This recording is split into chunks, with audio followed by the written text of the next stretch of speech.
Hey guys, and welcome to Pixel Cherry Ninja's channel. Let's begin by watching this promotional video by ModRetro, and then we'll have a look at the tweets and talk some stuff. So over here we have this promotional video showing off the ModRetro. Now if you notice here, we're looking at GoldenEye. If I just pause it here, you can see on the side it says M. So I don't actually know if this is a hack of a game running or if this is like just a video render. Absolutely no idea. And that's the iconic part there where you start GoldenEye. First mission, you go in the vents and you shoot the guy that's in the Kazi.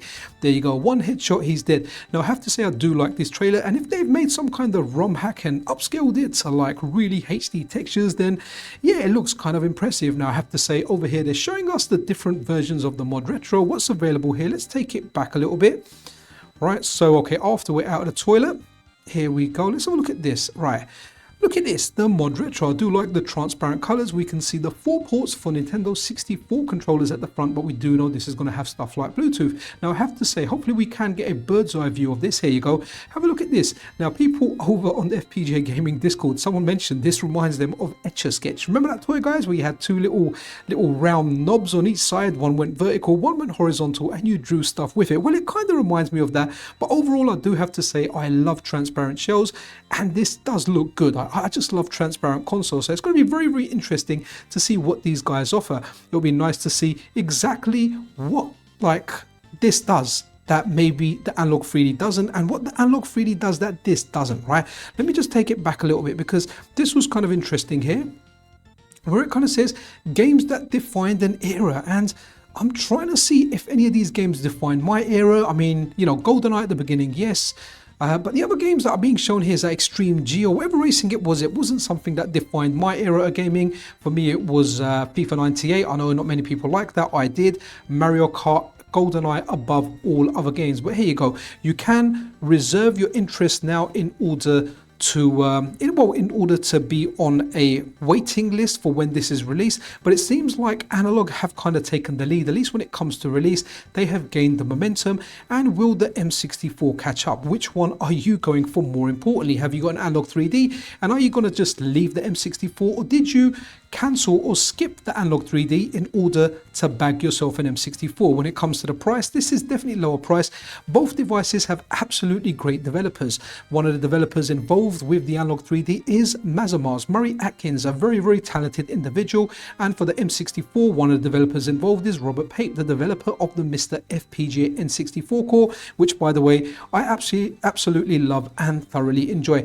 Again, really do like this intro, but I am wondering whether this is a ROM hack done, or maybe textures changed, running on an M64. Is this running on an emulator, or is it just a promotional video?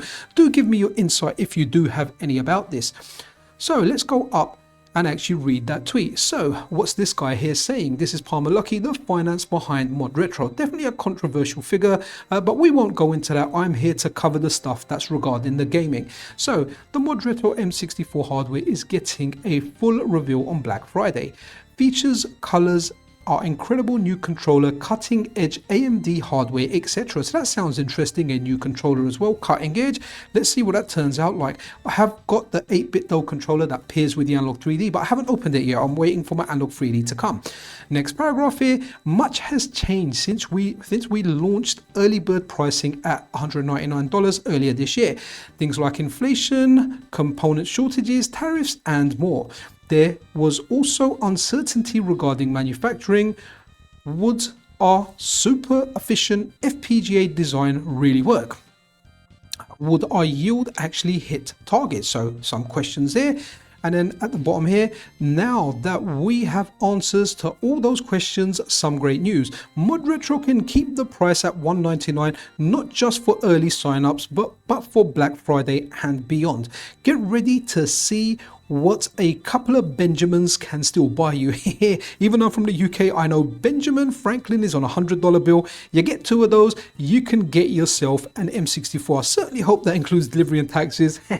Likely it doesn't. But what was interesting here was this kind of tweet here. So someone asks a question here, do we have to already have the old N64 cartridge games? And Palmer Lucky responds to that, we have a crazy good library of new, old and never released titles coming. That's interesting because the Chromatic, their last console, they've released a number of original games for that. So not only does it run original Game Boy and Game Boy Color games, you can buy original Chromatic games, which by the way, if you get the ROM for them, actually work on like original hardware. Maybe the cartridges do as well, but I've managed to get a couple of ROMs. They run on the Analogue Pocket too. So interesting stuff there. So maybe there's going to be some new N64 games that's going to run on N64 hardware, which means it will run on your normal 64, should run on the Analogue 3D and should run on the MiSTerFPGA as well. So what'll be interesting is when we did a video yesterday, we saw that Crix was working on getting the EverDrive working on the Analogue 3D.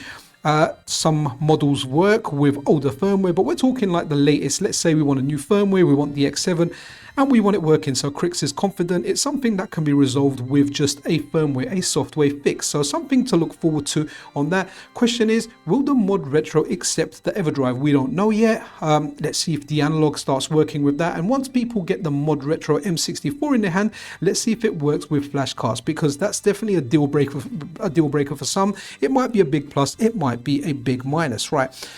Let me go out of here. What we're looking at here last. Okay, and in regard to how successful the Analogue is already, they're the first on the market. That's the only one you can buy. I want to say you can buy, you could have bought. So if you pre-ordered it 2 years ago, yep, you're roundabout getting it now, or you have already got it. But yesterday the pre-orders opened again, or like the restock, the orders for the restock opened, and they are due to ship out, I think, on the 2nd of December. So very, very soon.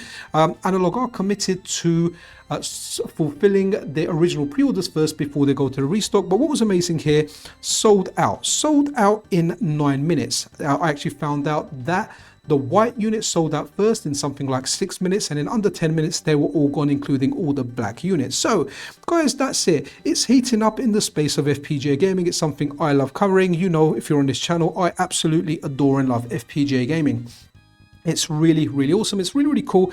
And I've enjoyed, I've enjoyed lots and lots of systems on FPGA gaming devices such as the MiSTer, the Analogue Pocket, and hopefully soon the Analogue 3D and the M64, systems that I grew up playing, systems that I skipped and got introduced to as I got older. But N64 is where it is at the moment. It's where the heat is, it's where the comp is. You've got established systems as the MiSTerFPGA that can run the Nintendo 64. Some games didn't work, but they work with patches.